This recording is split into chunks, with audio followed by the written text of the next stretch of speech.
sur le reste de l'actualité avec Diane Ferchit à la Maison de la Radio. Et on se retrouve dans 1 minute 30. À tout de suite.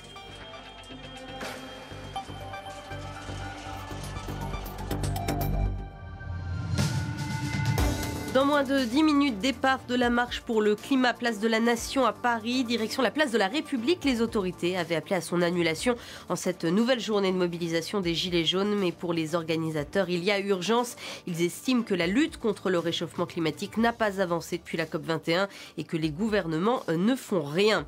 Le bilan à la mi-journée de ce nouveau samedi d'action des Gilets jaunes, le ministère de l'Intérieur relève 31 000 manifestants dans toute la France. 700 interpellations ont été menées. À Paris, 361 personnes sont en garde à vue.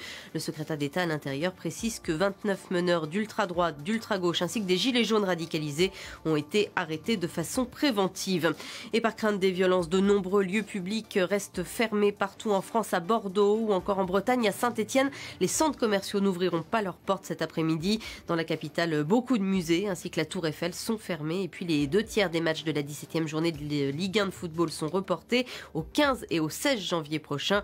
Seuls Guingamp, Amiens et Rennes-Dijon sont maintenus ce soir à 20h. Le mouvement des Gilets jaunes aussi à Bruxelles où 70 personnes ont là été arrêtées en amont d'une manifestation. Le quartier des institutions européennes a dû être bouclé. Et puis le Brésil refuse à Total une licence d'exploration dans l'embouchure de l'Amazone. Le groupe pétrolier français voulait l'autorisation pour effectuer des forages. La justice brésilienne estime que le plan présenté par Total comporte des problèmes techniques. Elle craint notamment une fuite de pétrole qui pourrait affecter les récifs coralliens. France Info.